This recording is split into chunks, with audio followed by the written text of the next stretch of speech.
still live. We're back to recommendations to the Appropriations Committee on fast track spending of one-time or other funds. And two of the big pieces that we're looking at are the recovery grants and brownfields. And my understanding is we have the champion of both here with us this morning, and she can enlighten us. Ooh, nice middle name. I did not know that. Is that a mate? That is my maiden name, and I don't know why all of a sudden it started showing up. Something to do with my Facebook profile. Anyway, there it is. So welcome, Commissioner. So I think I'm just going to turn the floor over to you. Let's start with brownfields to the extent we run out of time. We've got a fair education already on recovery grants. We definitely want to hear from you on that as well, but I don't want to lose the opportunity to get your opinion on brownfields. And essentially, as I've said before, sort of the litmus test here for our recommendations, I think, are going to be monies that would benefit from going out the door 3 months earlier rather than waiting for the big bill. And in the conversations we've had from brownfields this far, they have sent us, and maybe you had a hand in a list of some of the projects that might be considered more ready to go than others that may be manageable. So if we assume that we're going to get that money that the governor recommended anyhow in July, why not pare off a piece of it now and get going? Great, thank you, Mr. Chair. I should say that, I don't know if he's your boss or not, but Adam Gresham was asked that question, whether we could spend some of that one-time money now, and he said, I don't see why not. So Right. Yeah, he is my boss. So I think it makes good sense. Brownfields really, it all involves some level of construction or monitoring or digging into the ground. So as soon as the ground sort of unfreezes, time is of the essence. If you wait till July, it's already abbreviated, correct? So we have so many of these projects, as you've seen from the lists that have been circulating. I think it makes good sense. There are plenty that could be done. I mean, even assessments sometimes have to wait. Corrective action plans, so I do think it makes good sense. I don't know how much more you want me to impress upon that, but already it's a lengthy process, brownfields, and then it gets even more lengthy if you have to wait for construction. All of a sudden it's November and it's too late, let's say, to dig into the ground. So I think for those reasons, if possible, I think this came up in-house, and I don't think that recommendation was made on the appropriation. So if that's something that you'd like to do, I think we would support that for sure. So I hesitate to ask this question. Does that extend to the full $25 million, or are there large projects out there that realistically you couldn't do much with it until July anyhow? Yeah, I mean, I guess, and I didn't timeline all of that list, but if you looked at it, if even a portion of it could be made available, I think that's helpful. Right, I understand, but I guess I'm trying to narrow down. If I said, come back to us with a memo with a specific figure and specific projects you want to start in with on April 1st, could you do that? Yeah, I mean, I think what we could do is, and this is rough back of the envelope, but if you figure if we're getting a quarter early start, take a quarter of it. And yeah, I mean, it's very back of the envelope, but obviously these things don't pencil out right away precisely the way we're estimating. So I think that if that's sufficient, otherwise, yeah, we can go back and do a timeline on these. But I think if we're getting an early start, a quarter earlier, And we think it's going to take perhaps 8 quarters to get all of this expended. Well, I guess the way I view it as a lay person, there's probably some work that could be done immediately that would result in buying an extra construction season, where on some of the projects, starting earlier would not necessarily buy you extra construction season. Maybe I'm not a home contractor or anything like that. So Yeah, I mean, it's going to depend on the length of time and the intensity of the corrective action plan. So, and I don't have all that right in front of me to determine, which ones, but if you want us to do that, we could well do that. I just think, a portion of the original ask to get granted, I think we'd be able to get to work right away, I understand that that's probably where we'll come out with a back of the envelope portion, but it'd be really nice to try and have some defense. Okay.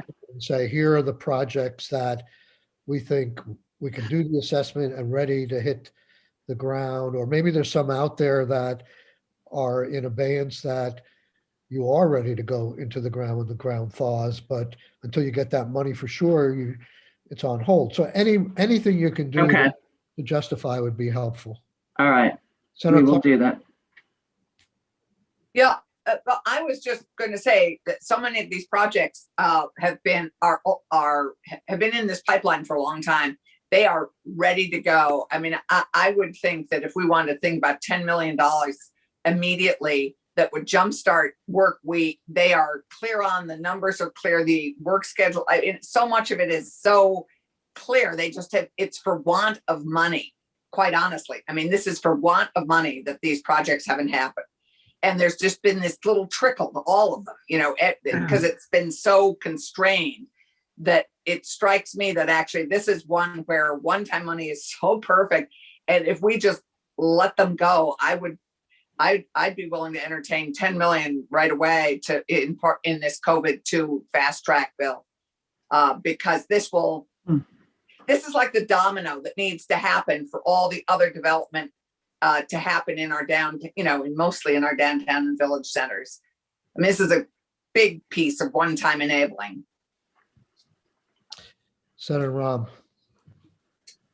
Just had something that's a little bit of a tangent that's been bothering me for a long time, because dry cleaning sites particularly still create brownfields designation. And so I'm just wondering, as we look at sites that we're redeveloping, is it ACCD or another agency that would be responsible for making sure that we don't have other brownfield sites in the future? Like, how are we tracking this used to be this kind of site and this no longer creates brownfields? Because I still think it happens with dry cleaning and a few other industries.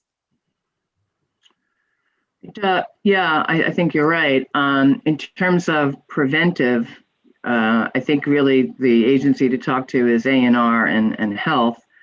And I think that there's environmental assessments that happen. I know particularly when there's a use of federal funds. So typically, they would do that, but I'm not one to speak to that. We really get involved more in the kind of the redevelopment and remediation and making sure that there's somebody there who wants to develop the property.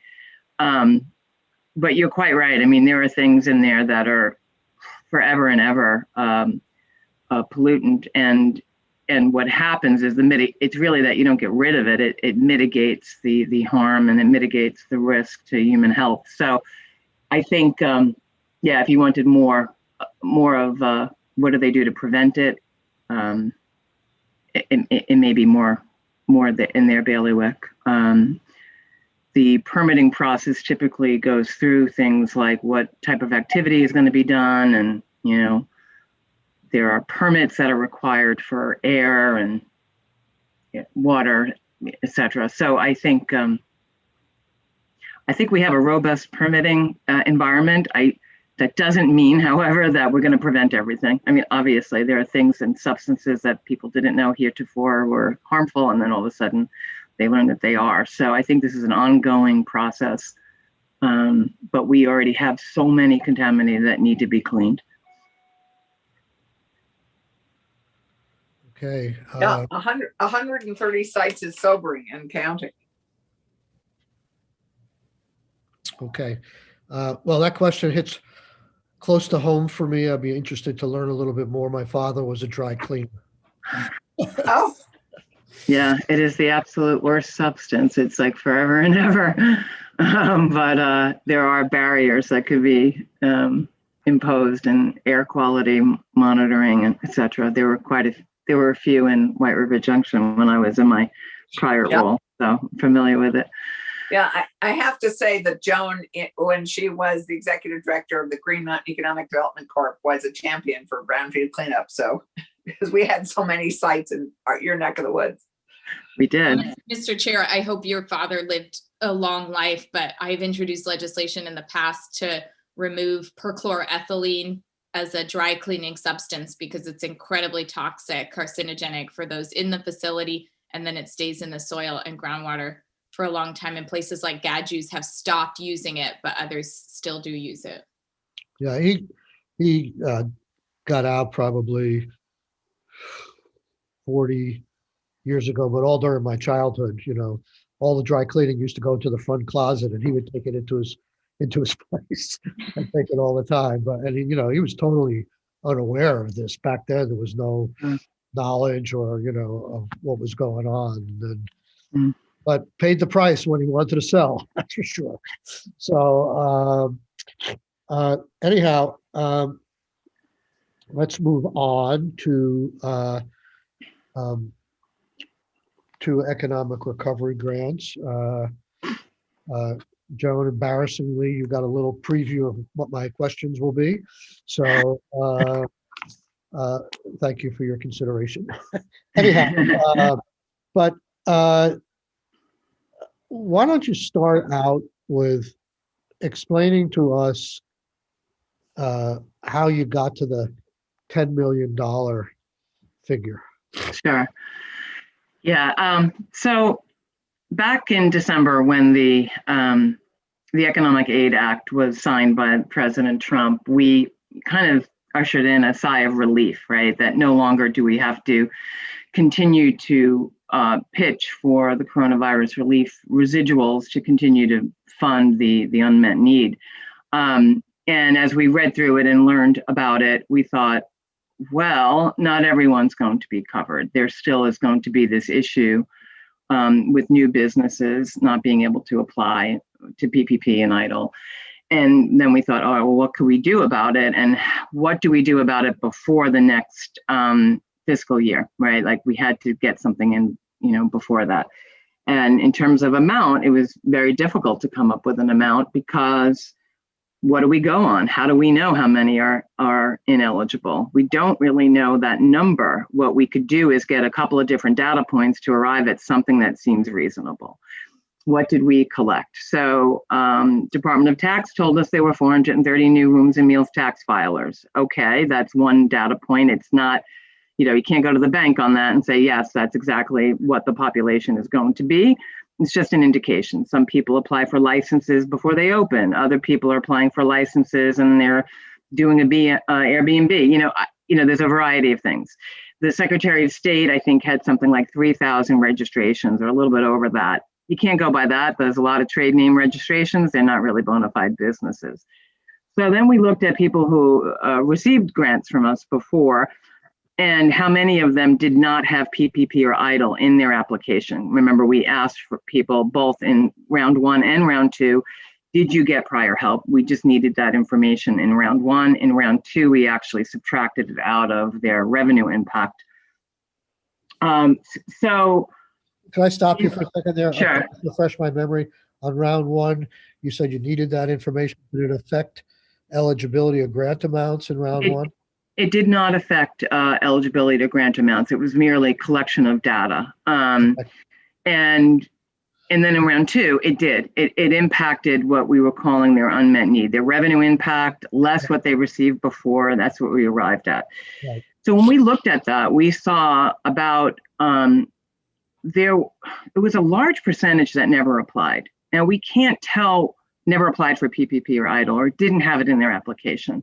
We are unable to tell whether that's because they were ineligible or whether they just were afraid or couldn't get to it.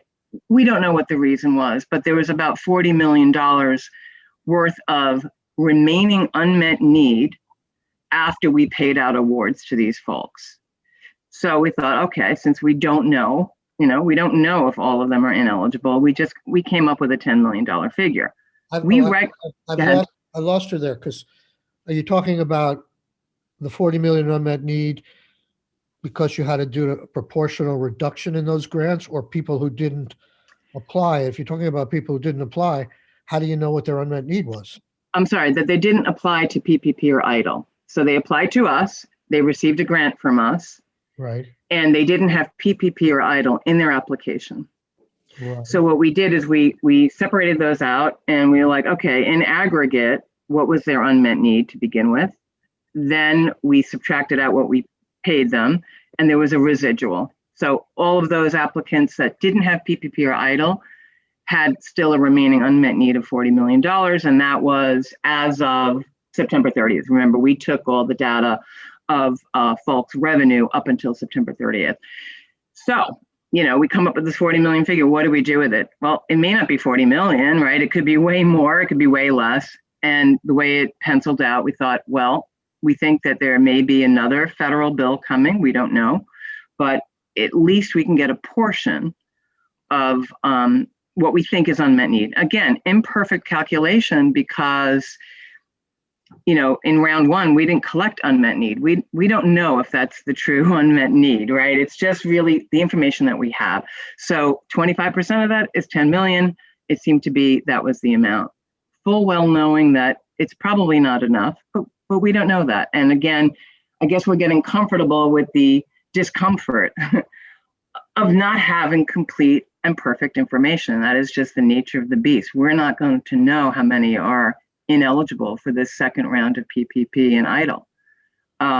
But what we do know is, for example, sole proprietors, their award amount for PPP is based on earnings, their net earnings.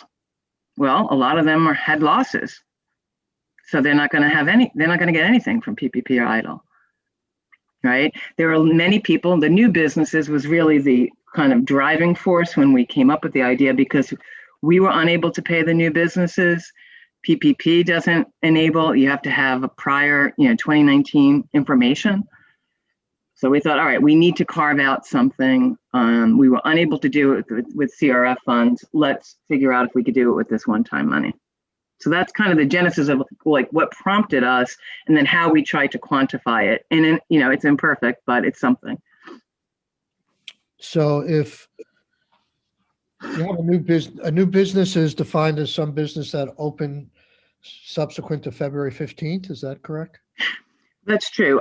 February 15th seems to be the cutoff for PPP. The problem is you may have a business that's open in, 2019, and even though they're eligible to apply, they may not have do, the comparison, so. I guess I think that even though, I just got a note of my. Yeah, you're sort of breaking up. You're very breaking up. Now you're okay. I'm okay. I heard the Okay. hum. All right. Go for it. Trying to think about what you didn't hear. Which question was I answering? You were breaking up during the course of explaining why a business in 2019 might not have enough revenue to be considered.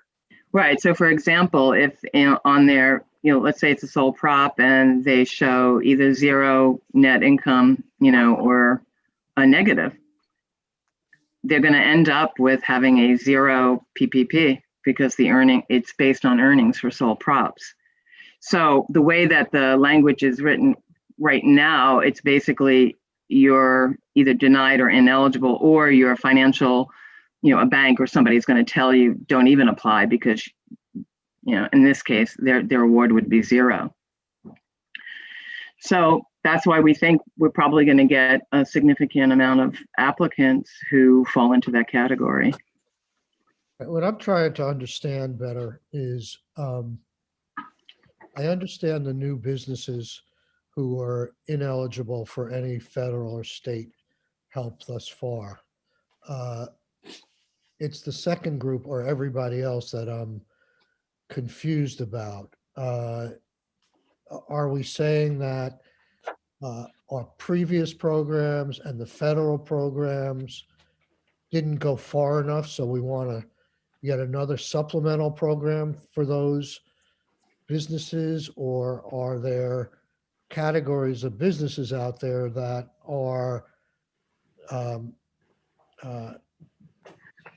not discriminated against, but sort of arbitrarily, with not a good policy behind them, from all these other programs that are being left out? That we made a decision in our programs, the feds made a decision in their programs, and now we're second guessing those decisions, and we want yet another program established to help fill in some of those gaps. So I'm sympathetic to where this was originally starting, with businesses that couldn't get any help from these other programs. And the classic example is the timing. Their business started late. But I'm sort of feeling like the rest of the program is designed, well, the governor gave us 10 million, so let's find a way to spend that money. And let's not compare that money to any other needs in the state, whether they be employer needs or workforce needs. Just, it's $10 million, so we're going to find a way to spend that. And even though, I mean, you could say, for instance, on our recovery grants, you could just say, okay, we'll do this first 30 days, give it to new businesses, and then we have $5 million left, and we'll give whatever you got before, we'll give you 5% more till we spend this money. Not precisely. I think I would disagree with that characterization. I think that, so we know that new businesses were left out, but we also know that there were people who did get prior assistance, but they still have a significant loss. So the question is, if there is funding left over, and we don't think that there will be actually, but if there is, then that would be the second priority. So for example, let's take lodging properties, right? They're at 10% of what they normally do, but they have significant fixed expenses and they got PPP before. Okay, but they still had a loss. Now, if they're eligible to apply for a second PPP, great. But this is meant as, what if they're ineligible? Or what if they fall into the category of having their sole prop and they had zero, they had a negative net income on their Schedule C. They're just out of luck. So that's the reason for, first, we want to prioritize those who didn't receive anything. And then secondarily, those who received something before, but still have a loss and cannot. The overarching universe is that you cannot access the PPP or EIDL for the 2021 round. That is kind of our determining factor. Like, in order you come in, if you can't get either PPP first or second draw from the 2021 programs, if you're ineligible, you come to us. We, first 30 days, if you didn't get anything before, you're first. Afterwards, those entities, let's say after 30 days they applied, they're still first in terms of our payment prioritization. And then other people who are still showing a loss, even after they received our help or PPP help from the first rounds. What did you say?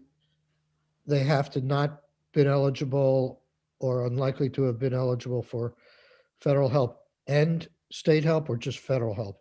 It's I think the way we worded it is that you receive prior assistance holistically, like whether it's federal or state. But what we're talking about, at least in our agency, about how would we administer, we would still want to see that they have a loss. So in other words, even though in 2020 they might have received PPP, they might have received an economic recovery grant, but they're still showing a net loss on their 2020 tax return. Is that- That'll be, Is that the second tier of people? yeah, Okay, correct.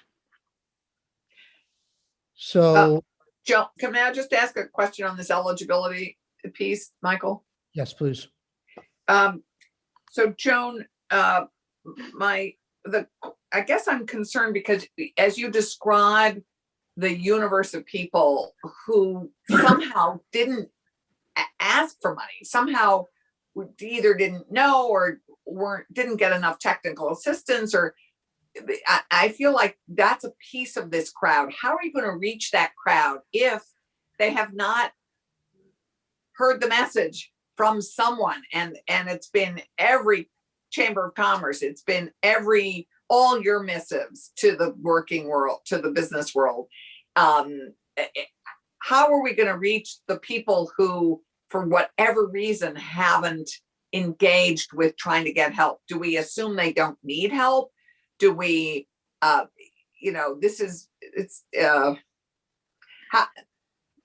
I just am concerned about that group that you briefly mentioned here, who somehow help wasn't on their radar screen or something.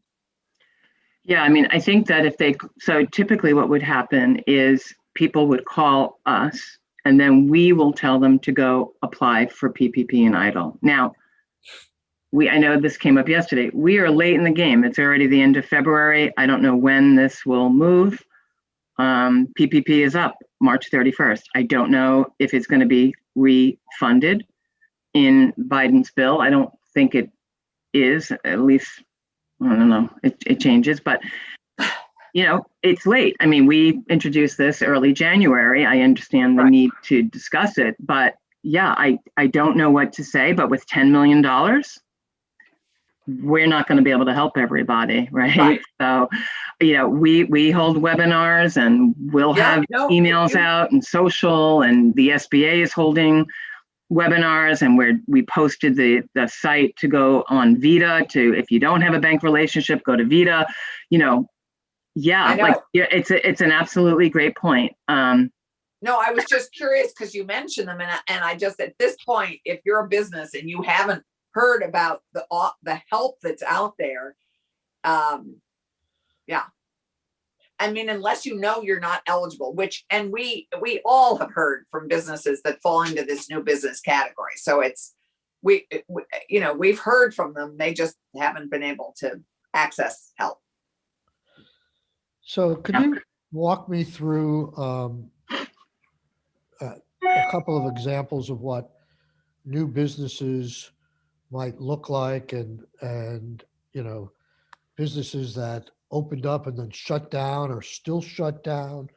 What do they qualify for? Businesses that are limping along, what do they qualify? I'm assuming that in the first category of people who have been ineligible for other programs, one of the sympathetic groups are new businesses that opened up like after February or started building up before February and were ineligible for that reason. But I'm assuming in that first group, that's going to be the vast majority of the businesses that fall into the first category. Is that not correct? Yeah, we anticipate that. We anticipate it would be new businesses or very small businesses like sole props that don't have the net earnings to get anything from PPP. Nice. So, Michael, I have a great illustration. We have an inn in Plymouth. They bought the inn in 2019. They renovated it. We're ready to open because it's an old business, but with new owners, they start afresh. Right. And are in exactly this spot.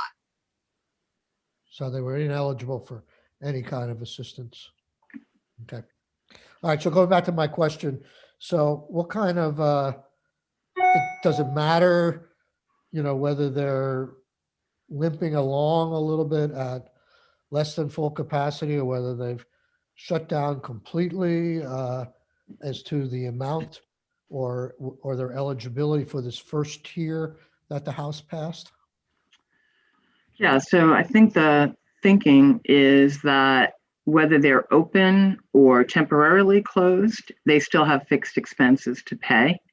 And so the idea is to keep them within the structure of the economy, is help keep them in a position where there's no foreclosure, right? So this money would be based on their fixed expenses for 3 months, mortgage, rent, insurance, those types of things that have to get paid irrespective of whether or not you have revenue coming in. It's the people we've heard from are everything from a hotel that opened up in the summer to a brewery to a yoga studio. I mean, it's across the board. All kinds of businesses that really won't have access to PPP or EIDL. May I ask a question, Mr. Chair? Yes, I'm sorry, I don't have people's faces up. Thank you. Yep. Senator Brock. We talked about this the last time we discussed businesses that would qualify for various state programs. And the issue comes to one of R&D businesses, businesses in some of our incubation spaces that are creating new products or designing software or whatever. And often these are the kinds of businesses that have ongoing expenses, particularly development expenses, that may indeed go back into 2019. In other words, they've had expenses, they've filed taxes, they've invested in the business, they've not earned a profit. So therefore you can't compare profits, let's say in 2019 to 2020, because they may have had losses in both years. Are any of those kinds of businesses eligible for any of these kinds of programs? I would think so, because once again, we're not saying this is only for new businesses. We're basically, the determination would be if you didn't receive any assistance before, federal or state, you're the priority. We will look to see the tax returns and see that there was a loss.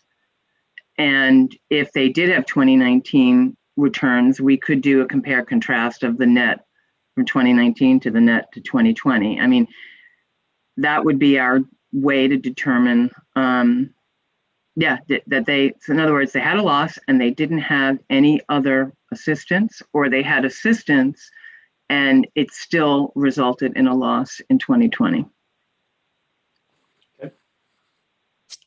So just asking sort of a rhetorical question.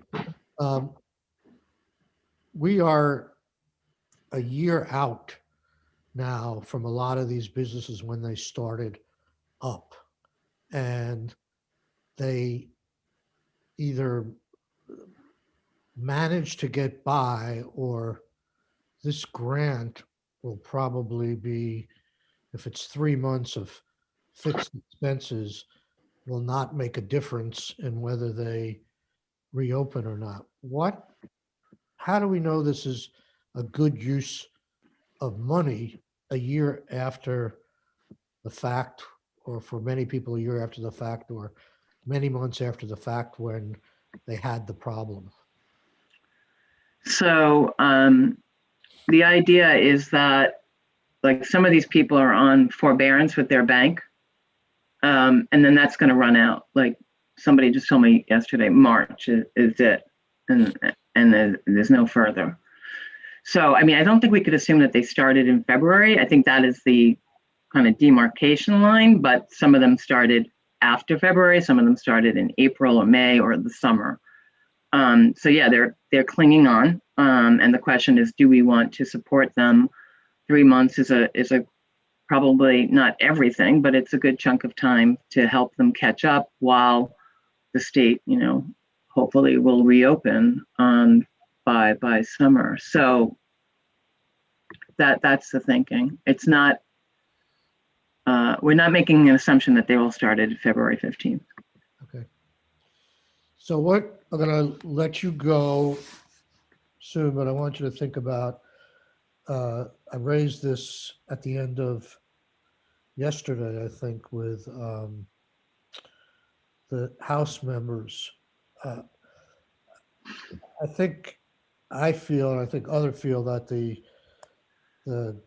criteria that are thrown in, like 7 factors as to eligibility for other people, is a little bit unwieldy. And they're the second priority of groups. I imagine you had some say in it, but it's not necessarily your first choice either. But you're saying, I've heard you say several times, that you think the demand just in this first category is going to surpass $10 million. I'm not so sure, but I'd like to, not today, but I'd like to explore the idea of, could we simplify this and just say, put $10 million into the first category. This bill is not going to become law until probably the 3rd or 4th week in March. That first category has a 30-day window. That takes us to the end of April. The big bill will be in prime time at that point. We can reassess whether there's some reversion of the funds or more funds are needed. We'll know what the federal government probably has done at that point and simplify this program in that regard. And we'd have a better view of things, and probably those second-tier businesses that would benefit only if the money was there could still have an opportunity to have that refined. We'd have more information and we could simplify this going forward. So don't have to answer that right now, but we're going to have conversations over the break. The House is not getting us their bill. We know what it says, but they're not going to get it to us till Friday. We're not going to have to give a response to our Appropriations Committee till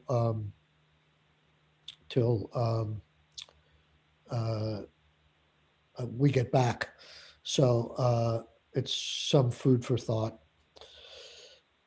Any other questions for the commissioner? I can't see you. I'm sorry. Oh, sorry. Okay. It's Kate. It's Keisha. Keisha, go for it. Okay. Well, Joan, I know you said you're trying to live in uncertainty, which I get, and I've been trying to follow the federal legislation at this point. I think, what goes to businesses directly is probably not under great question, given its bipartisan support. There's a lot of question right now about flexible money to states to spend how they see fit, or putting that money toward broadband and infrastructure more specifically. Is there anything you're following that you think we should know about, or do you have any reaction to sort of what is coming through in the final relief package? Yeah, the 2 things I reacted to was that there may not be additional recapitalization of PPP, and it might be because it's not as subscribed as it was the first time around. So that I was just curious about that. The other thing, it looks like there's some technical assistance money for small business, I think Small Business Development Center and minority business organizations. But yeah, I mean, look, I didn't look at it today, so it does change. And I think if the state had discretionary funds, and if we felt that there was more needed for business, that maybe that's another opportunity. I kind of think that if that is the case, we'd want to fashion it somewhat similar to what's been suggested here, because this way the framework is there. It's sort of like we're the lender of not lender, but grantor of last resort, not first in. So that was reason why we have this sort of 1 and 2 priority bucket, sort of answering your question as well as Mr. Chair's. But yeah. So speaking of technical assistance, are you all setting up? I mean, technical assistance has been a need for small businesses for so long. Access to legal advice, or right now it's probably a lot about if these loan options are right for them, or if they're going to end up with a lot of debt they can't manage, how to pay their taxes and do this right. Is ACCD set up at all to offer business technical assistance? So we're not, because we basically send the funding over to SBDC, Sustainable Jobs Fund, RDCs, and they are really in the regions, in the local areas to offer that. Having said that, the first and second time around, we did have technical assistance funding that we shared with Center for Women Enterprise and VCLF and others to, Partnership for Diversity, and to get the word out, to help get the word out, to do translation. The way the House has proposed this is that we are to do that out of our administration fee, which I am concerned about. I don't know if we could do all of it with the 5%. So there's an expectation we're going to do all. And I just want to say we will have a phone unit and people will direct folks to the help that they need. It's not quite the same as one-on-one counseling. We're not set up for that. The volume of calls, the volume of applications, it gets overbearing. We did look back to see how many folks Center of Women and Enterprise helped, and we're getting some more data in from SBDC, and it was significant. So we have faith that we have a technical assistance network. I mean, obviously it's never going to be enough, and the requirements, I know we got a lot of pushback that our requirements were too harsh for these small businesses, but we couldn't think of another way. Anyway, so long-winded answer, but we do the best we can to direct people to the technical assistance providers that exist in the state. If after we get our quotes from ADS and the consultant that has to change this grants application and the phone unit that we have to set up, then we could work with SBDC and others to make sure that there's a dedicated resource to help folks. But yeah, currently we're not giving technical assistance, one-on-one counseling. Okay, I'd like to move us along because we're just a little bit behind schedule. And thank you, Joan. We'll be back in touch for sure. You're welcome. Up for good work. Thank you.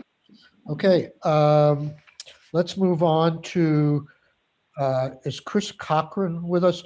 The goal here is the administration at the governor's office is asked to give us an update on 1099s, and we put them for 15 minutes at 11:15.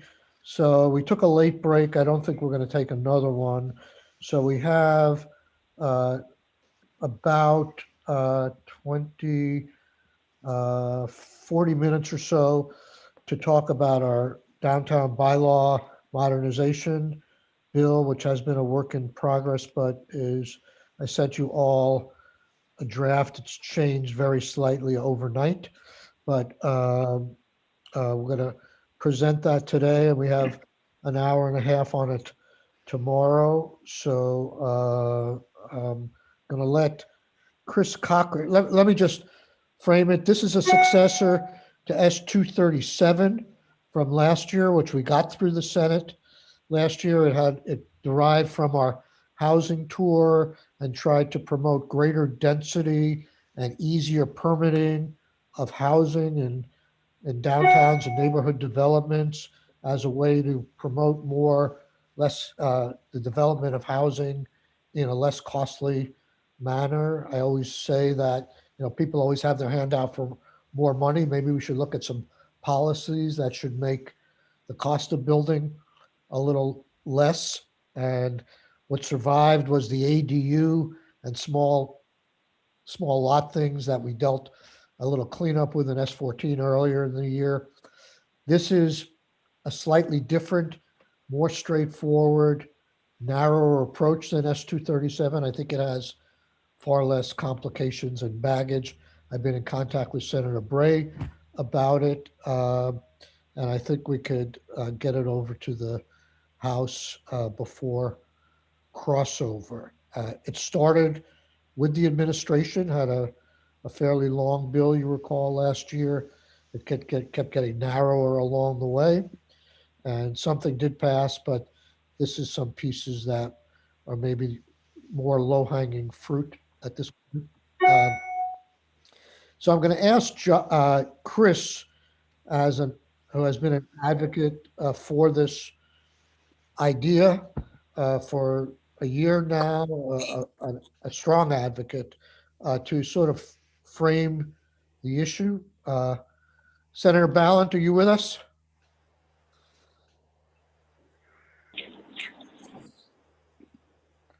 She's on the phone and it looks. Can you yep, hear there she me? is. Yeah, I just Yes. want Okay. I want to make sure Yep, you're here. Okay. I am totally here. Yep. Okay. Good. Okay. Go ahead. Jump into it, Chris. Chris Cochran, Department of Housing and Community Development. Thank you so much for having me. I know you're short on time, so I'll try to catch you up. Before I begin, I really wish, Paul Brune and John Ewing were here to join us. They would be thrilled to see this bill. I know my former boss, Noelle McKay, she'll be excited to see you're taking this up and continuing to press, looking at different ways to increase housing options within our downtown centers. Just to reiterate a little bit, this is absolutely a slimmed down and retooled version of S237 that did pass the Senate unanimously last year. The bill aimed to align smart state and local regulations to increase housing options in smart growth locations. So essentially our downtowns, village centers, and neighborhoods. But because regulatory changes alone don't create housing, you need money. It provided tax credits and incentives to promote housing investment in and around our centers. The bill, like a lot of things last year, suffered due to COVID and kind of our learning curve on Zoom. As the senator mentioned, it was slimmed down considerably. I think what you passed out was near a 50-page bill. I think what you ended up with from the House was 10 to 15 pages. There were some good things that they did pass, but a lot of good ideas were left on the table. So I think this bill, from what I've seen, it responds to the concerns that we heard in the House side. It's consistent with the administration and VLCT's recommendation to provide incentives and resources to help towns update their zoning and regulations and not mandates. That was a provision that was in this bill that I think many House members were concerned about. Since we've kind of left you guys, we've done a lot of work on finding ways to help cities and towns update their zoning. We created a zoning for great neighborhoods guide that I think I've sent many of you all. It outlines a menu of kind of incremental changes that communities can make to create stronger and vibrant places. The work was underwritten by VHCB, AARP Vermont, and the Vermont Realtors. The project was led by the department, but we hired a superstar consultant called the Congress of New Urbanism out of Washington, DC. They did a terrific job. The guide's been well received in communities. In fact, New Hampshire got wind of it and they've hired them to do the same over there. And to my amazement, we know how fun Zoom is. Over 100 community members across the state attended a 2-day Zoom training on zoning modernization. Whew. I mean, I sat through it, but it tells me that there is actually a huge need and a huge interest. I thought there would be a lot of pushback to zoning modernization, that the communities resist change, but for a lot of factors, I think that the time is right to move these kind of things. And here's an example, I think a great example in Brattleboro of kind of why this matters and why this works. Brattleboro was one of our kind of test communities for the zoning for great neighborhoods process. They received direct recommendations from the consultants to remove the densities in their downtowns and neighborhood, the density caps in their downtown and neighborhood areas. They made those changes. They adopted interim zoning bylaws. There was no opposition from the select board. There was no opposition from neighbors. It was wholly supported. And with that change, it allowed a lot more housing opportunities within the center. I think they created, I want to say off the top of my head, 26 new units of housing in 6 months. That's incredible. I would say, the regulations allowed that to happen, but also, a big component of what makes housing happen is funding. And the CRF funding to support housing opportunities kind of was the big implementing tool. But the fact that they did that in 6 months is unheard of. And so that's why I think I like this bill. It helps more communities follow Brattleboro's lead. It offers communities funding and the guidance and expertise to modernize their zoning.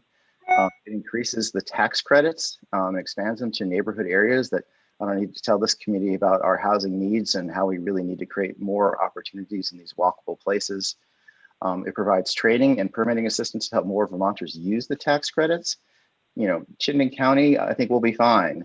But many of our smaller and rural communities, nobody's coming to save them. So unless we train people how to step up and kind of fix up the houses in their neighborhoods, use the tax credits or use the VHIP program to actually improve these buildings, will we see the changes that they want?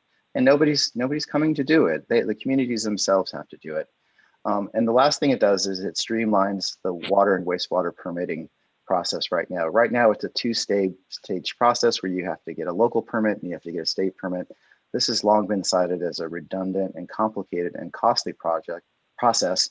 And it's often cited by people who, a homeowner who wants to add an ADU. This is the first hurdle they hit. So they get a large bill and they're told they need to hire an engineer to design this connection. All of these provisions that are in this bill kind of were pretty well vetted last year, had a lot of support, and I'm thankful to the chair for picking these up again. I think they're important, and I think they will make some significant changes to make our communities more vibrant and create more housing options within them.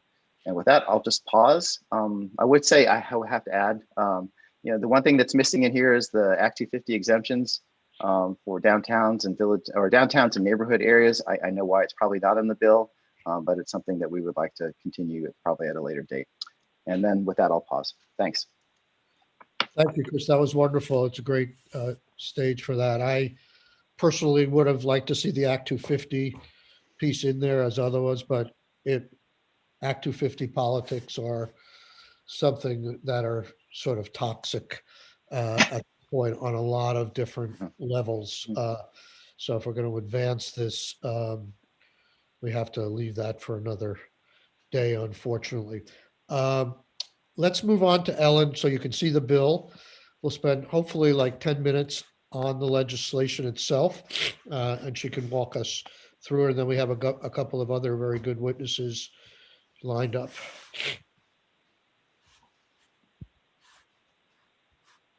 Okay. Good morning, Ellen Tchaikovsky, Office of Legislative Counsel.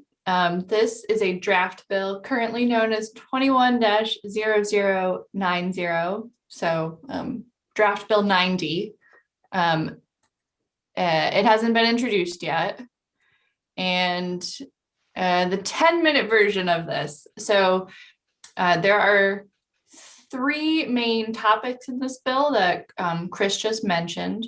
The first is municipal incentives for bylaw modernization. Then there's the expanding the downtown and village center tax credit program to neighborhood development areas and raising the cap. And then there's also, as Chris mentioned, the removing the requirement for a state permit if you've gotten a municipal permit for the water and wastewater systems. Senator Sirotkin, would you like me to start with the do you want me to go in order, or would you like me to start with the shorter?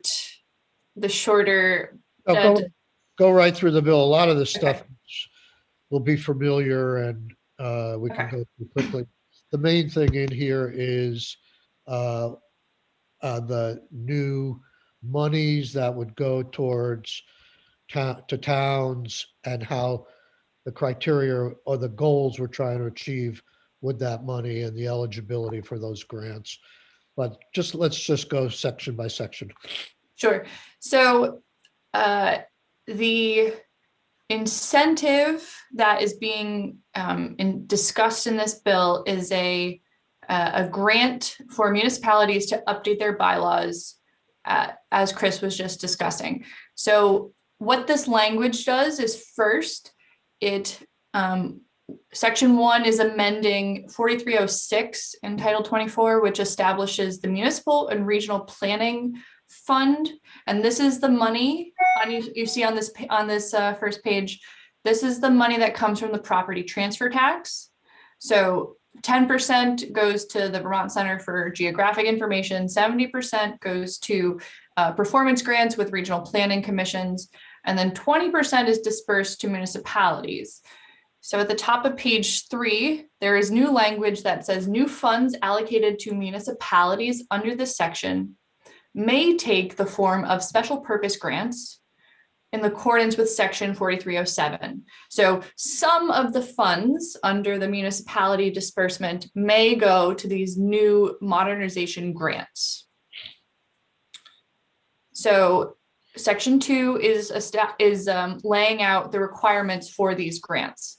So there is created municipal bylaw modernization grants to assist municipalities in updating their land use and development bylaws. Bylaws updated under this section shall increase housing choice and opportunity in smart growth areas. The grants shall be funded by monies allocated from the municipality allocation of the municipal and regional planning funds under 4306 and any other monies appropriated for this purpose.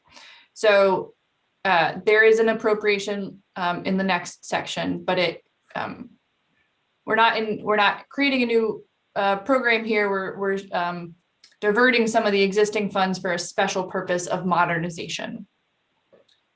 Well, I would quickly put an asterisk on that. We're not really diverting existing funds unless those existing funds are increased.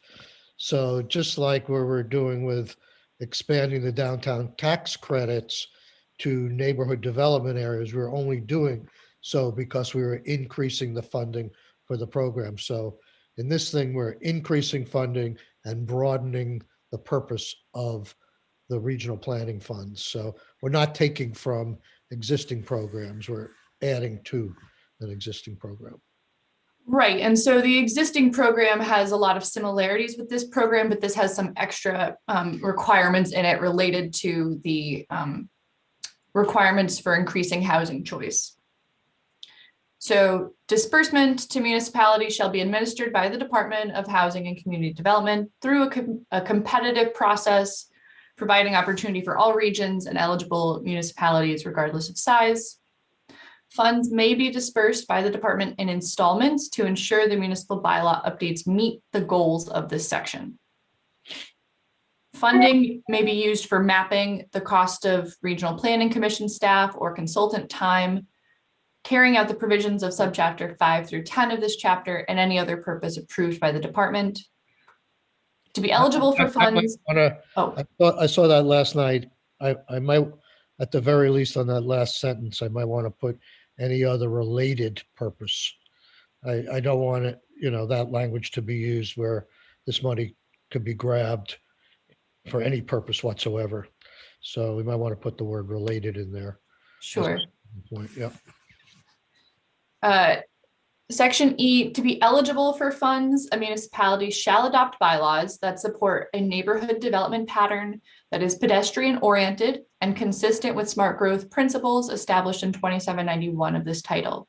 The municipality shall commit to adopting bylaws that increase housing choice and opportunity in unconstrained water and sewer service areas that are located outside important natural resource areas and are located outside identified flood hazard areas and river corridors, or are suitable for infill development as defined in the flood hazard and river corridor rule. To receive the grant, the municipality shall identify water and sewer infrastructure and assess and identify constraints and constrained service areas. Allow duplexes within smart growth areas to the same extent that single-family dwellings are allowed. Require parking waiver provisions in appropriate smart growth areas and situations. Review and modify street standards that implement the complete streets principles as described in 19 VSA 309D and that are oriented to pedestrians. And adopt dimensional use, parking, or other standards that allow compact neighborhood form and support walkable lot and unit density, which may be achieved with a standard allowing for at least 4 units per acre with site and building design standards, or minimum lot sizes of at least 1/4 of an acre, or by other means established in guidelines issued by the department.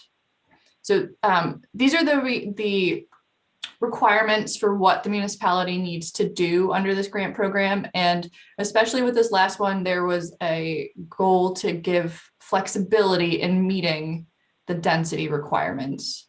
So that's why they have this last by other means. So there's some flexibility there in how a municipality may achieve that.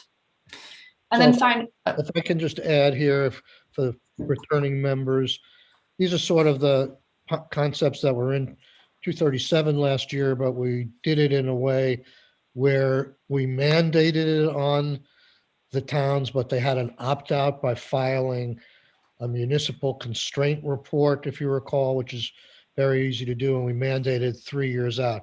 Here, we're not mandating anything. We're just saying if you want some help to update your bylaws in these respects, we're going to appropriate some one-time monies to do so. and yes, and then finally, the department shall adopt guidelines to assist municipalities applying for grants under this section.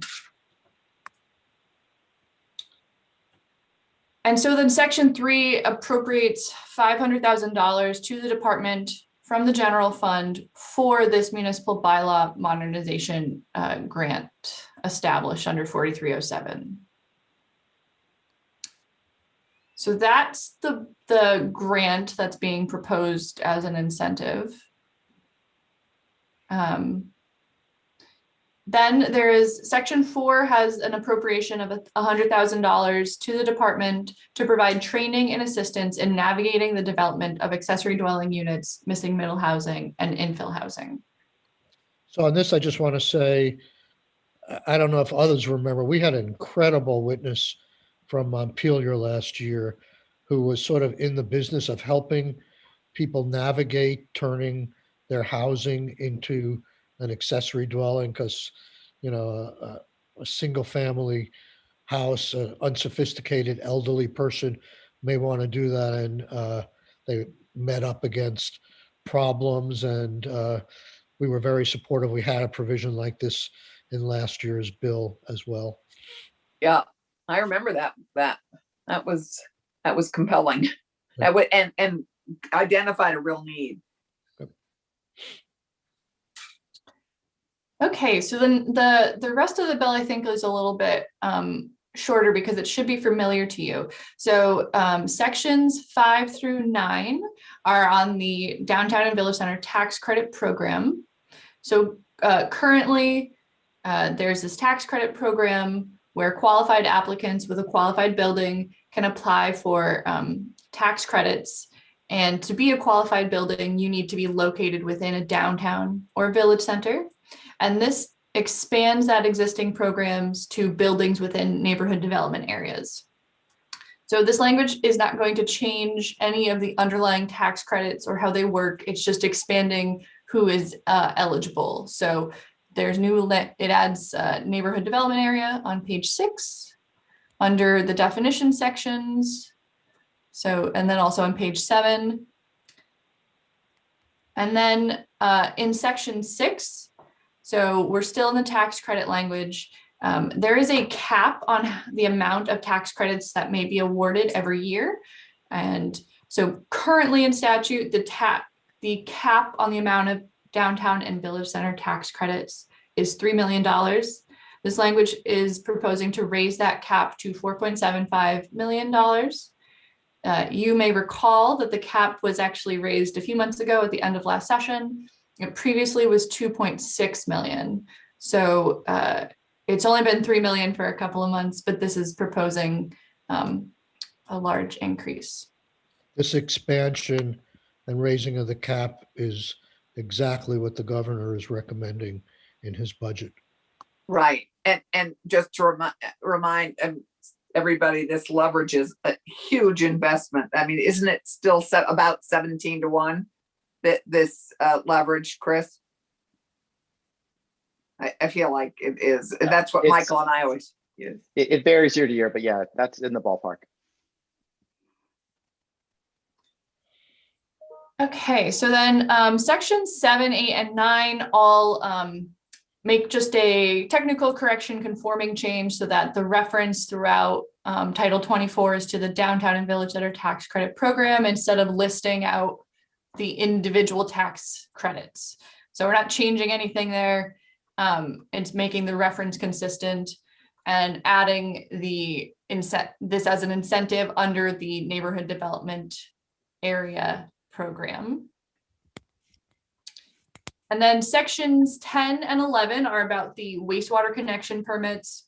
So section 10 establishes that a project completed by a person who receives authorization from a municipality that administers a program is exempt from the requirement to get a state wastewater permit. And then section 11 establishes the language for municipal registration so that their municipal permit allows for the exemption from the state permit. Did you want me to read through this language? No, thank you. Okay, so that's the end. So July 1 effective date. And I went through the grant program pretty fast. So if any, and this section as well. So if anyone has any questions, let me know. I just want to say the dollar figures in the appropriation are placeholders.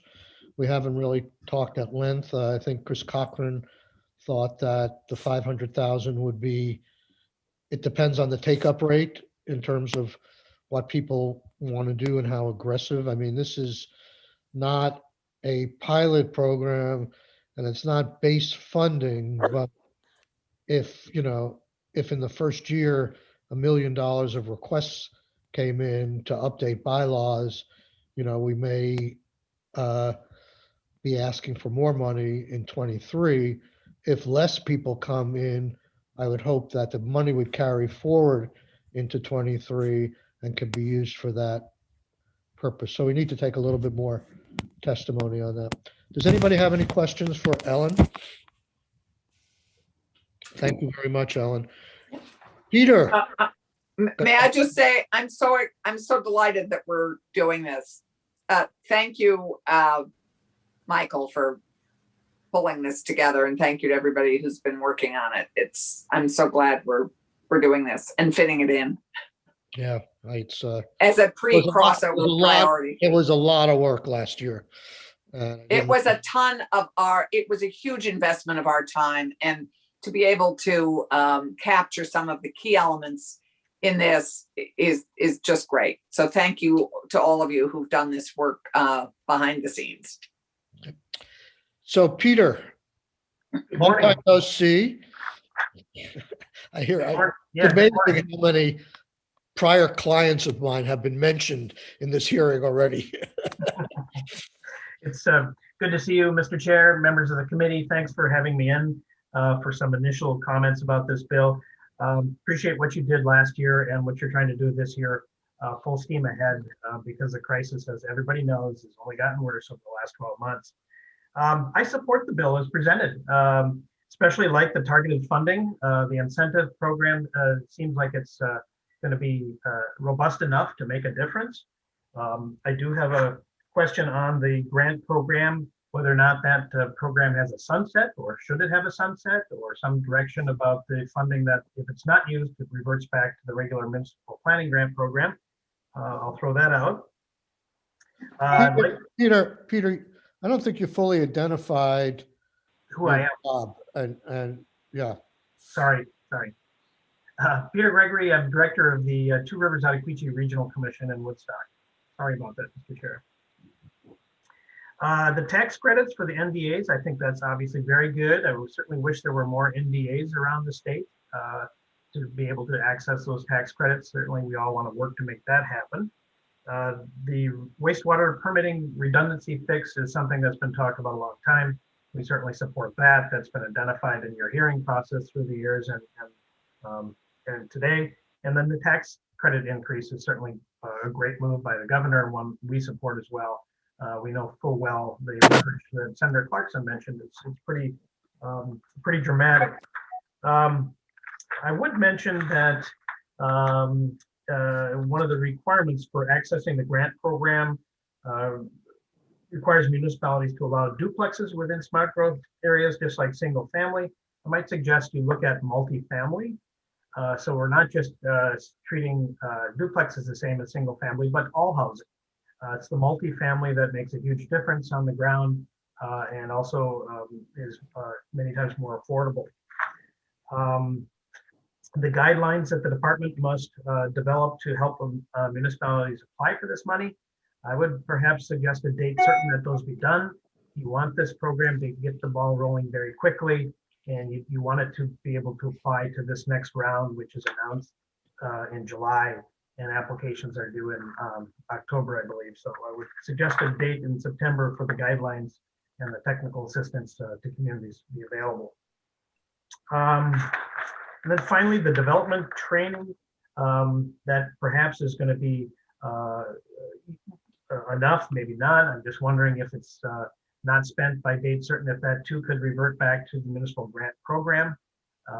We want to, do the training, but we want to make sure that there's money not hanging out there and that it gets targeted and used as quickly as possible. So to answer any questions on the few comments I had on this bill, and if the chair would be interested in indulging me, I have a couple of comments on brownfields, but I can save that for another day if you'd like. I actually, could you maybe put that in writing to us today, Peter?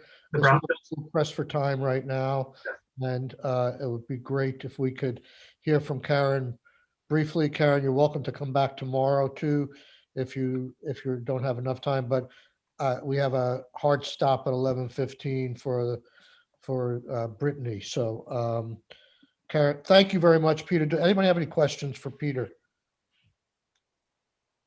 Okay. Thank you, Peter. Okay, Karen, we got about 8 minutes, and you can come back tomorrow if you want. We're going to spend more time on this tomorrow. Well, I could make a couple of comments, Mr. Chair. First of all, thank you very much for taking this incentivized approach. We are generally very supportive of the bill, the way it's presented. And I think it'll be really helpful to local governments. And I also think that as Chris mentioned earlier, towns are doing this work now. I think this will be a tremendous help. I did just send to Nathan the history of the property transfer tax. I've been keeping it since, I'm just going to mention that Act 200 year was the first year I was working in the legislature. So that was in the middle of the last century. But anyway, I do have a couple of specific comments, and they're really sort of technical comments, but I thought I might just run through them quickly.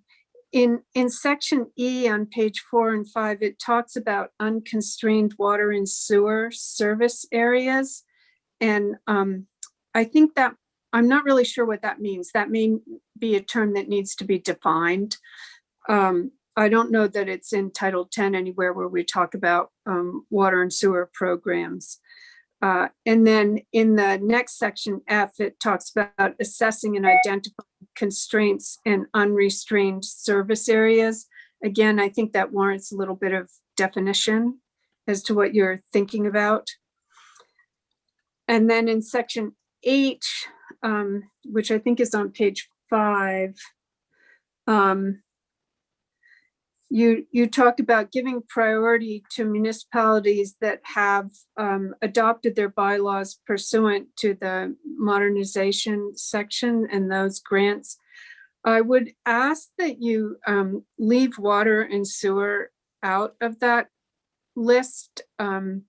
There's all kinds of health and public safety considerations that apply to water and sewer funding. All of those are loans, not grants. All the money that goes to municipalities for water and sewer are loans.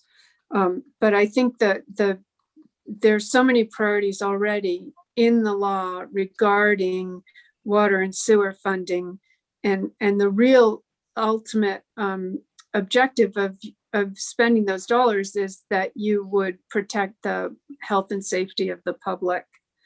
So And are you saying that financing of a lot of loan and sewer might block people from applying for these grants because they would have to change some policies or restrictions on water and sewer that the person loaning, that the loan terms might be violated? No. What I'm saying is that the dollars are scarce in any event. And when the institutions committees look at funding projects, they have a long list of issues that they need to look at already. And to add this in would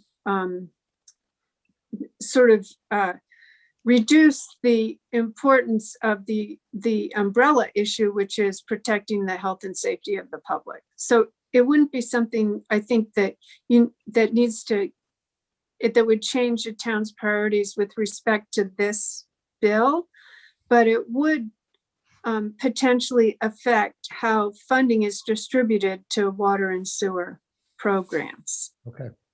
So we did delete that section. You did? Yes. Okay, you may have gotten the draft. Sorry, there were multiple drafts in the last 12 hours. Oh, I thought I noticed that.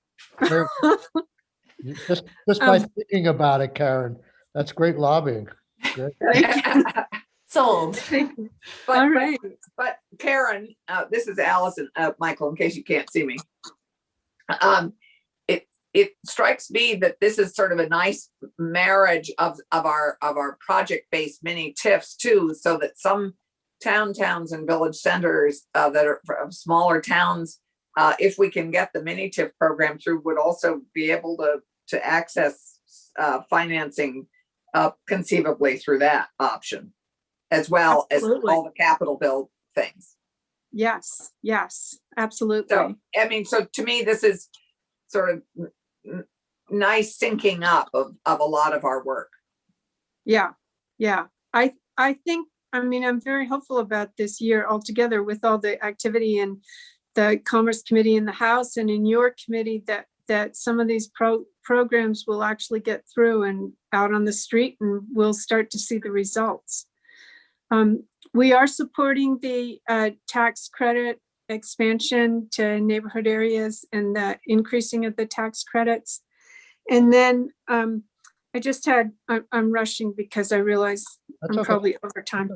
On page, well, it used to be page 13, but it talks about, again, about wastewater treatment facilities, and a town would, one second here, I'm sorry.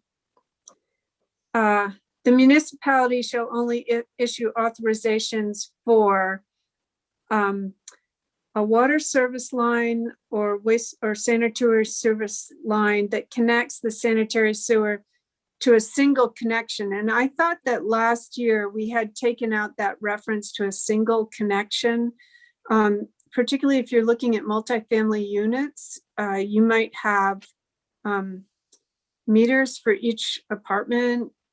And is that a single connection? I believe that the Agency of Natural Resources had agreed to take out that reference to a single connection as well.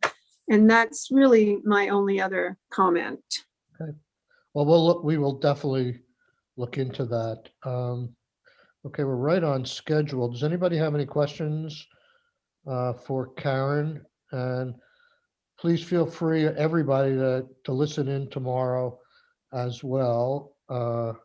Jen, we'll take you tomorrow if you can make it. If not, we could take testimony in writing too. My goal would be to probably vote this bill out the day we get back from vacation, so people can have the week to stew over it if there are any other questions that come up. But we've been myself, Ellen, Kate McCarthy from VNRC, and Chris have been working diligently over the last month to get this cleaned up as best we can. I'm perfectly willing to introduce it myself, or if people want to do a committee bill, we could do that as well.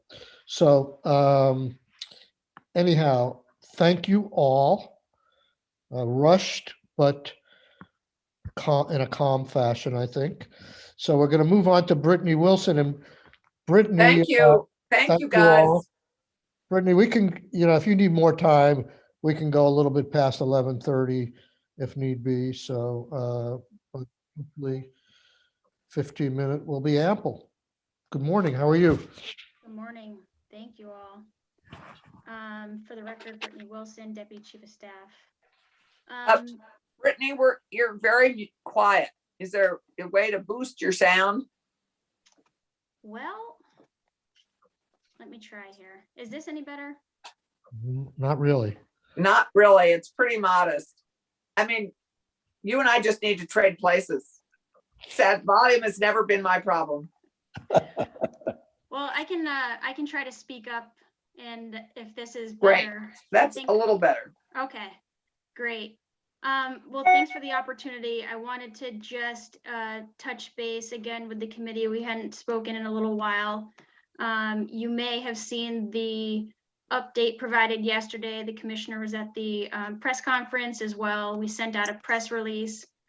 The communication was really focused around letting claimants know that they will receive multiple 1099s, and that is not an error. It's by design because of the number of programs that the department's been administering. So we wanted to get out ahead of that before claimants received the 1099s in the mail. Those letters should be hitting over the next couple of days, and the department's been finalizing the validation process, working with BGS very closely. They've been a great partner and working really hard to get these 1099s printed. They've been working with us on a validation process. So there's an extra step that we've asked them to take. And they've been more than willing and a great partner. So they're scanning even some of the final print jobs to us to do an additional validation to make sure that everything went through the printing process correctly. So I appreciate their effort and help in that. The print jobs are finalizing this week, and the hope is to have them mailed out Friday, but we've been letting claimants know that it could be Monday. There are some things out of human control, like the machines at BGS sometimes need to take a break and be serviced. So depending on the operations of those machines, it does affect our timing a little bit, but the good news is that we hope to have everything in the mail by Monday, if not sooner. Any questions on that piece before I mention a few other? Anything that could go wrong about the Monday date? Never say never. I think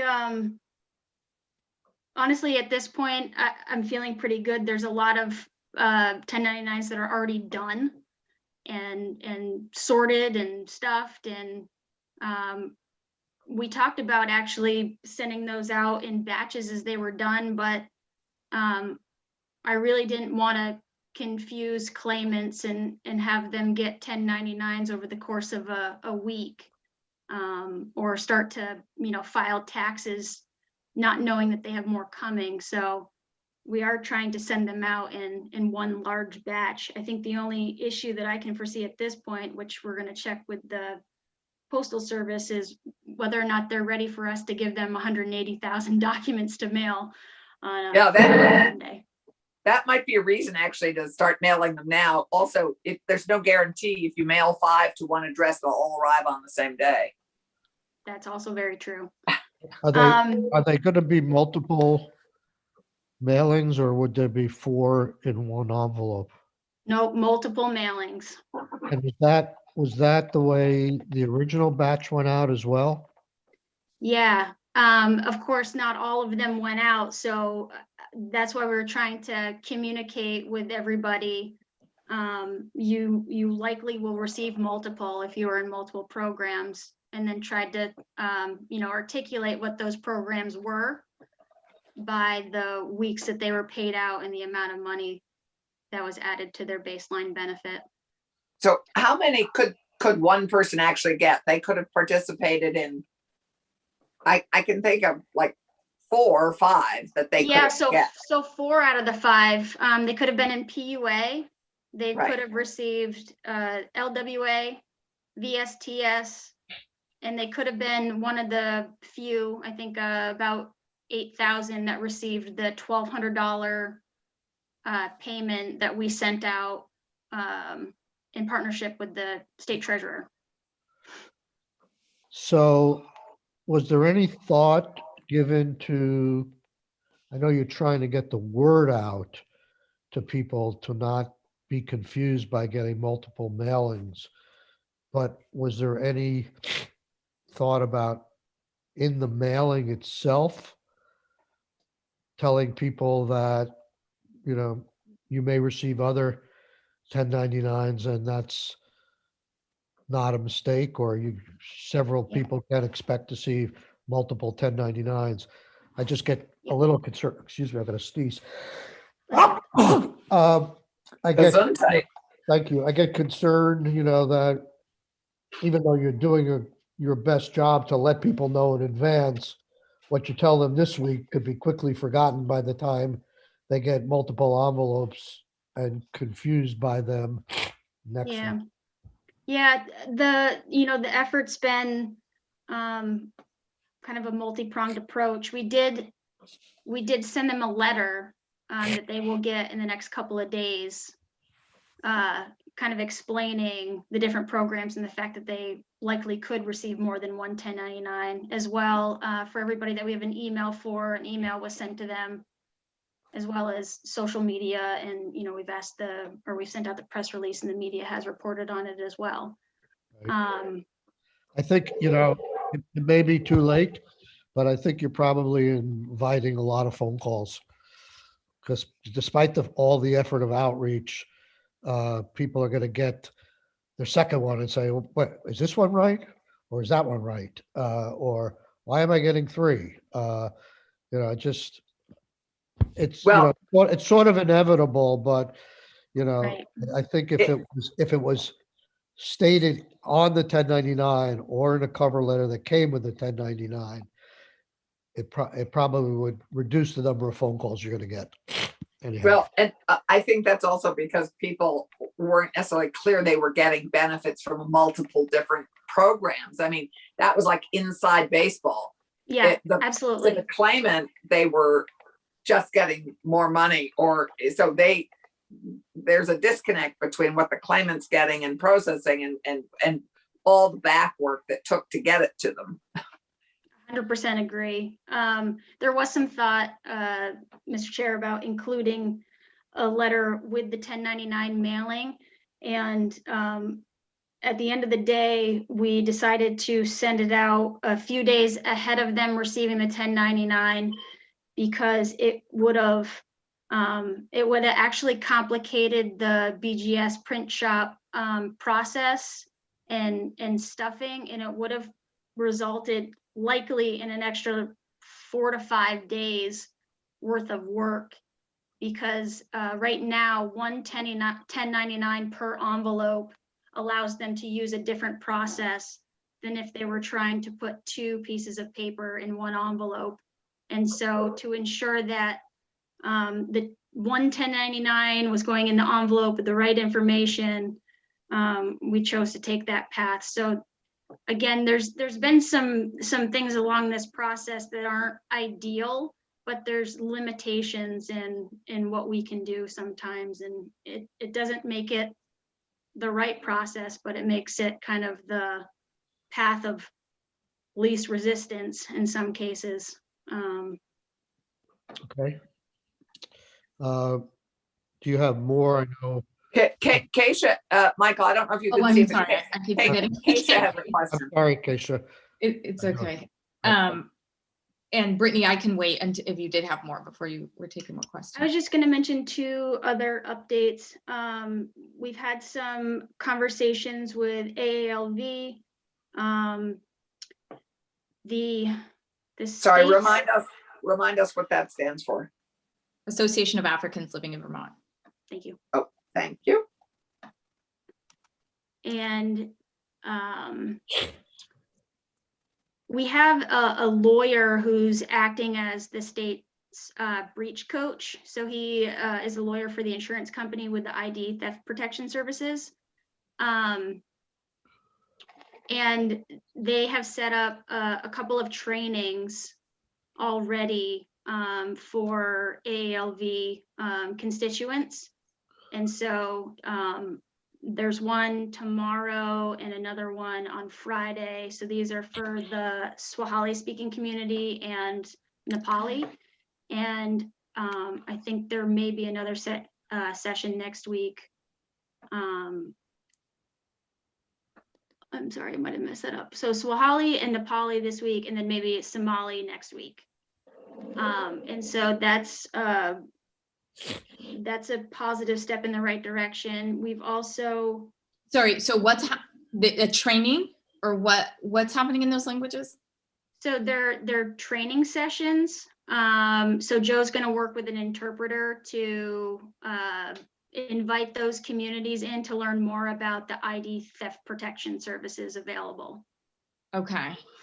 And then the other piece is we've been sending along information to AALV. They're to pass along to the case managers who are working with a lot of these claimants. And so we're just trying to make sure they have the latest communications from our office. So when they're working with their constituents, they kind of have the latest from us.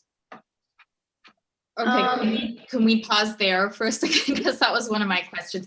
So, you know, I heard from somebody, actually, I could forward you the email that she sent, but she's not an AALV caseworker. She's caseworker. She's still working with a neighbor like 3+ hours a week to try to help them with their situation. So in addition to working with AALV, you know, maybe those sessions can be videotaped or something so that they're available on the DOL website. I mean, you know, people don't always go through AALV who have a language need. One of the things that this person reported is that some of the interpretation on the phone has slipped into English. You know, they don't have the word at their fingertips for, you know, in another language, could be Somali, it could be French, it could be something else for this specific kind of situation. So they slip into English, and this person who speaks fluent French has had to fill in a lot of gaps for this individual as a private citizen who's just a neighbor and friend.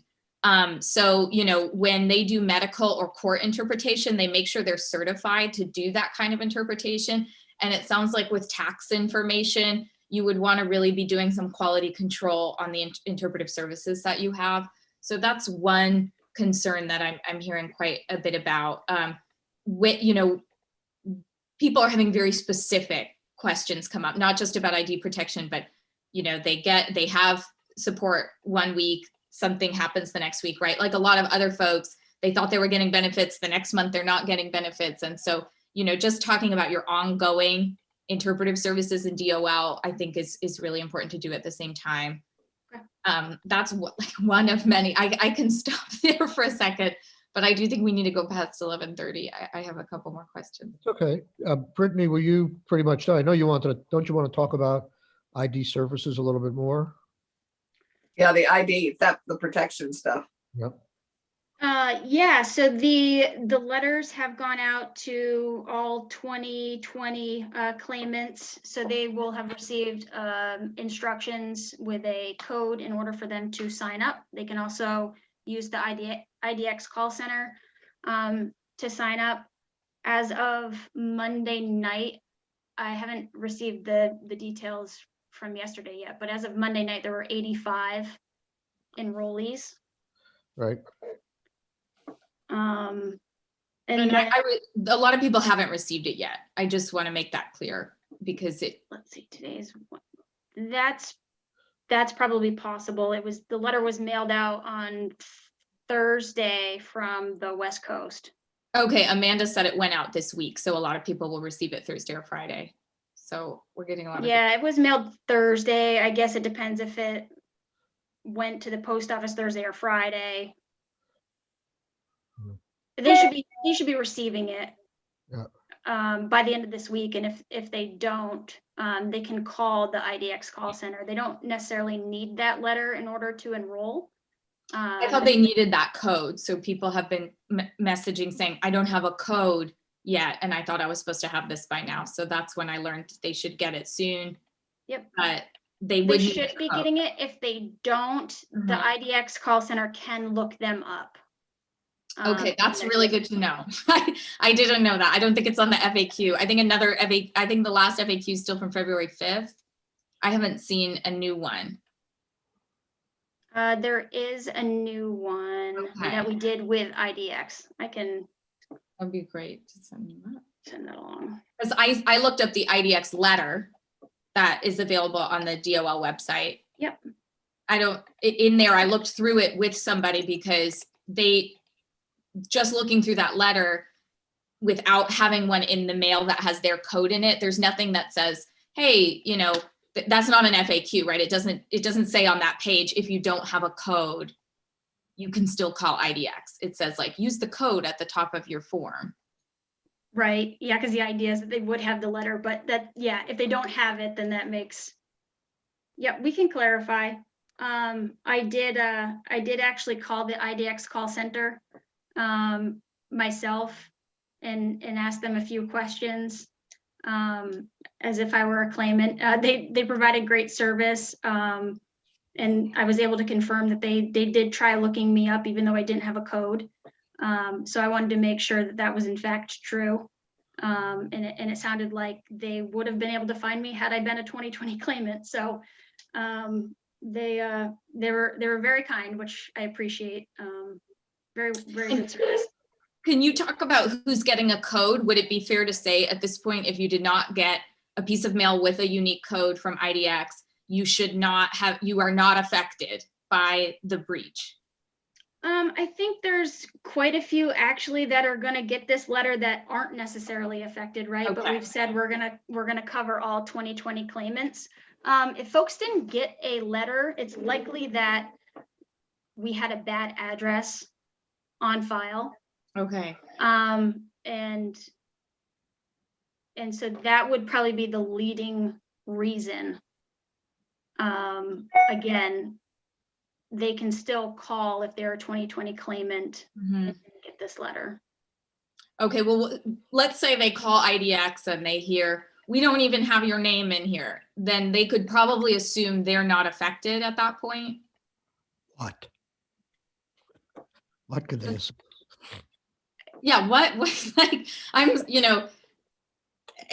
help me with this, because let's say they call and say, here's my name and address, but we have a bad address. Like what happens then? I would not want to assume that if they didn't get a letter that they wouldn't be affected. Again, I think in most cases, people probably are not going to be affected, but that's a personal decision for them to make. And I wouldn't want to make any sort of recommendation. It's available to them at no charge. And so if IDX says we don't have your name or address, they can still get help? IDX will have their name or address. They have the full list of name and claimants. The address just might not match, which means that if they didn't get the letter, they can still be a 2020 claimant in IDX's files. But let's just say they got a 1090, like they're confused about who's affected, or there were 20,000 people who we believe were affected, 20,000 other people who have 1099Gs who might not have been affected. Is the full list of people who were supposed to receive a 1099G form from the state available to IDX to say, yes, you qualify? Yes. Okay. That helps. I have a question, then we can go back to Senator Rahm. There's a lot of numbers thrown around in terms of the cost of correcting this problem, and it's great news that we have insurance to cover it with a $250,000 deductible. Does that just apply to the payment for IDX, or does that apply to all your additional mailing costs and consulting times and everything else that around this that you could bill the insurance company for? Yeah, we're pulling those numbers together now, but it's everything related to the incident. Okay. And so we're pulling those together and we'll submit it to the insurance company, but that's our understanding. Okay, good. Can you, yeah, Brittany, thank you for this. Can you, I mean, as I recall, the bad batch didn't go to all the claimants. I mean, it only was mailed to 80,000 of the claimants. So there were another 80,000 roughly that for whom this is not, I mean, when you talk about 2020 claimants, 80,000 2020 claimants are not affected by this. Right. So that for these 1099s, how many, could you just clarify the number of claimants these are going to and the number of 1099s? Because they're a different number. So they're roughly, of the universe of possible affected, how many claimants have you determined are actually this core affected crowd? And how many affected crowd?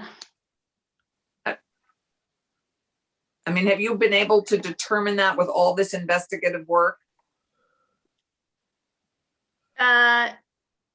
Roughly. The thing is that I'd hate to give a number because we have received several thousand return 1099s, and there were several thousand stopped at the post office before going out. So I think we need to do a little bit of a after action report on numbers, and I'd like to see, you know, if those 1099s were never opened, would we consider that person affected or not? Yeah. And then there's some claimants that if just my social security was provided on another form with no other personal information, would we consider my identity to be at risk? I think it needs to be combined with there's just a lot of questions and actions. So we don't actually know. So it's still safe to talk about 80,000 people possibly being affected. I think that's the safest thing to say right now, right? And because again, I haven't looked at all the details of what was mailed out. Again, we just said, let's cover all 2020 claimants.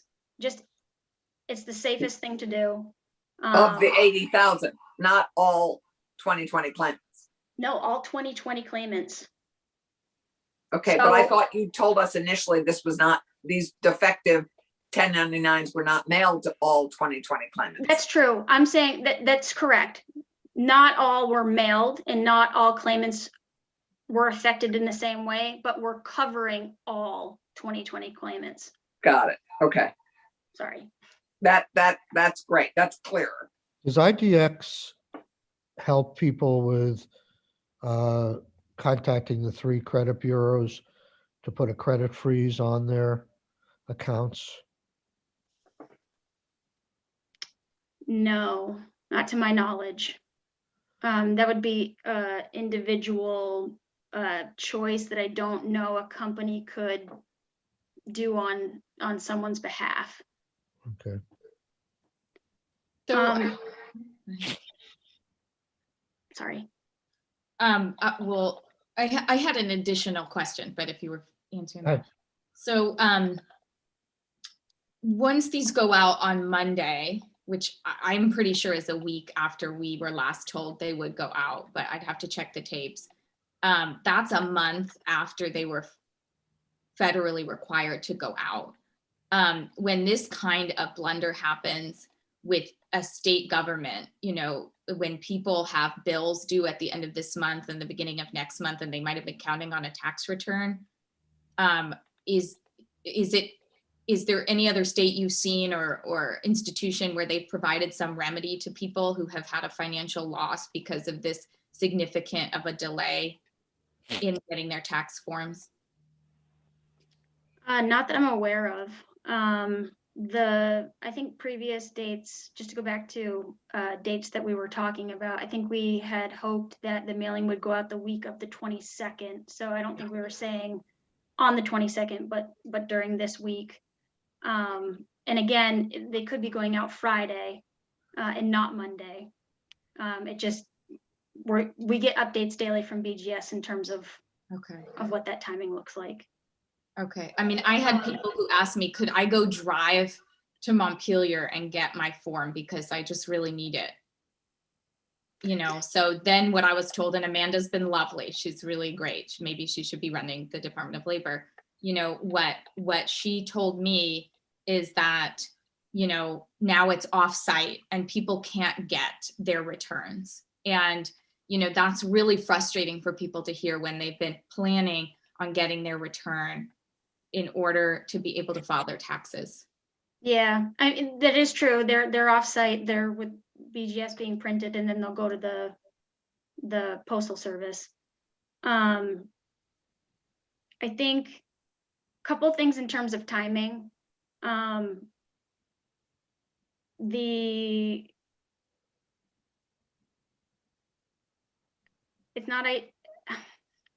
There's still a month. That's not a lot of time. You know, claimants can certainly seek an extension for state and federal filings. We did include a link for them to seek out the tax department website on how to do that. I believe we need to check on the timing here, but I believe the IRS and the tax department weren't even accepting tax filings until 1 or 2 weeks ago, 2 weeks ago, maybe. And I know that still has taken a couple of weeks away from claimants in their planning. And I wish we could have gotten these to individuals sooner. But I really also felt like we needed to do the due diligence of validation and making sure that these were, you know, the best documents that we could produce for folks. So, Brittany, on this subject, could you look into the feasibility or your willingness to, at least on the state tax returns, if somebody has a 1099-G from the Department of Labor in their return and it comes in, let's say, 30 days late, whether there's a way just to grant that extension where somebody not having to ask for it? Yeah, we can. My question is, what do we do for the federal? No, I'm saying I don't think we could do anything for the federal, but at least for the state return, you know, maybe there is something where we could help the people on the federal level. I mean, there must be something in law right now where a delay is due to the issuer of a 1099 that comes in late. It probably is that you get an extension, but you still have to take that affirmative step of asking for the extension. So I'm just wondering, certainly in the case of, and just talk to the tax commissioner and see if there's something that can be done where if in their program they see that the 1099 is from the Department of Taxes, where they don't impose a penalty and interest on a late filing in those cases. I'm not saying in perpetuity, but but a certain period of time. Mr. Chair, it's still February. Taxes aren't due until April 15th. Given what we just got our tax refund 2 weeks ago from last April. So, I mean, no individual taxpayer can expect the IRS, given the challenges of COVID, are going to be turning around tax refunds right away. I think this is sort of challenging water for us to wade into, because there are no guarantees anybody will get a tax return in a timely fashion at all this year, even if you file on the first day you could possibly file. And all I'm asking is to ask the question on the Yeah. Vermont. Yeah, no, I get it, but I also think we have to put It's some of not- this It's in not, perspective. it's not just the delay. It's the whole gestalt of the confusion here that may cause people to file late, and there could be penalties, Right. could be interest. And, yes, the best thing would be if they ask for an extension, but maybe we should give them a break. Right. So I'm sorry, I've got to go. It's now 1:45, and I'm 1:45. I apologize. Okay, But I have one more question, if I could ask while Allison. thank you. Goodbye, Allison. Yep. I believe what I understand is we're looking at giving millions of dollars now to DOL to upgrade its system, which I agree is important. And I know that you've been dealing with an aging system. What confidence can you give us that this millions of dollars will be well spent by the current leadership of DOL? I mean, what assurance do you have? Because IT projects have gone wrong a lot in state government. We've already seen a lot of things go wrong in the last year with DOL. So what do you have something written down? Do you have RFPs we can see? What will be different this time? Well, I think that,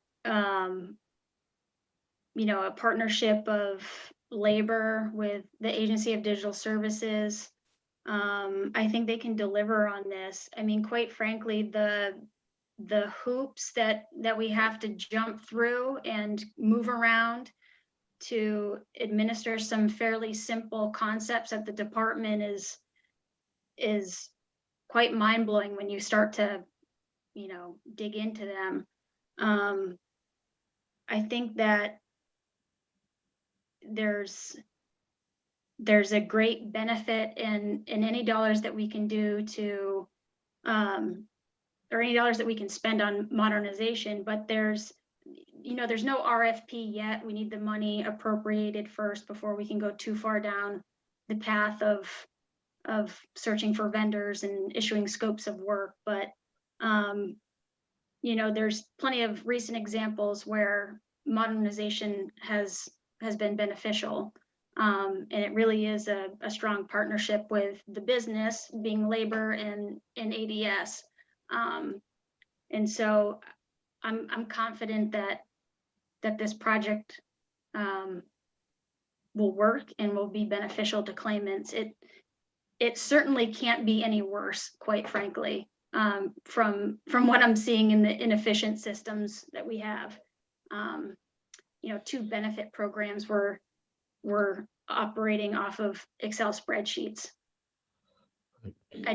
So Brittany, is there a description of what the request is from the administration for modernization of the UI system? And I would also, can you get me that? For some reason, I haven't seen it yet, but. Yeah, sorry, I forgot to get you that. It could be my fault. We're dealing with, as I've said repeatedly to the committee in finance, I asked Adam Gresham, is there any reason why some of this one-time money can't be spent now as opposed to in July? And there's a bill going through. And I'm wondering what your thoughts are, at least in the Department of Labor, whether we should put some of this money you're asking for, I think it's in probably one-time money in the big bill, why we couldn't get that to you 3 months earlier. We actually thought about that when we were putting the governor's budget together and whether or not we could deploy any money earlier. And just based off capacity and ability to do so, it didn't make any sense, which is why we didn't include it in BAA or a different bill. Okay. Could you relook at that? Let me ask a question at this point, and it's probably more comment than a question, but has the administration looked carefully at what other landmines there are in our system environment, because the DOL problem escalated because of this volume. But we know that the kind of system that DOL has as a legacy system has been plagued with the potential for explosion for a long time, indeed, even without these volumes. And the question becomes one of what other systems there are in state government that are in the same shape, and whether or not there's been sufficient risk analysis by the administration to identify those time bombs waiting to explode, and then producing a plan to deal with this on a larger scale.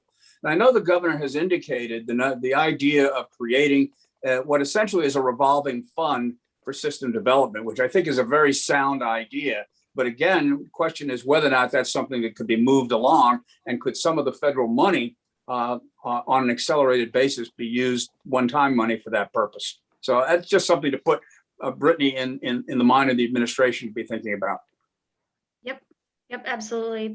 That's the thought process behind the IT fund and the projects that we proposed to be funded in this next budget. Include some of these major legacy. What I haven't seen, and I know I've looked for it previously, though, is kind of the risk analysis that ranks those systems that are particularly at risk and puts them in line. And I haven't seen that as yet from ADS. Okay, a lot to think about, or at least for Brittany to do. I just want to mention one more thing, Chair, if I could. Yep. We have started the audit process, and there's, I think, another meeting next week. They're sending the department requests for information, and in terms of a timeline, by the end of March, they hope to have a public audit report and findings. Good. Well, we have a special vested interest in DOL. So I would ask you to relook at this possibility of advancing some money for technology for them, if that 3 months would make any difference. We're being asked by appropriations right now what ideas we have for spending money, the one-time money especially, sooner rather than later. So we're looking at shovel-ready projects. We're looking at programs that have been interrupted. This may be a third category, just because, as you say, things could not get much worse. So let us know, rethink it. It's a novel idea. I mean, people don't think about, that's when I asked Adam Gresham, he said, yeah, usually you don't one-off a program before the budget because you want to have it around to compare to all the other budget items. But if you're going to get some money anyhow, and there's some advantage to getting it sooner, and we have a vehicle coming our way next week, let us know. Okay? All right. Thank you. Thank you all. Thank you. We'll see everybody on the floor at 1. Take care. Thank you.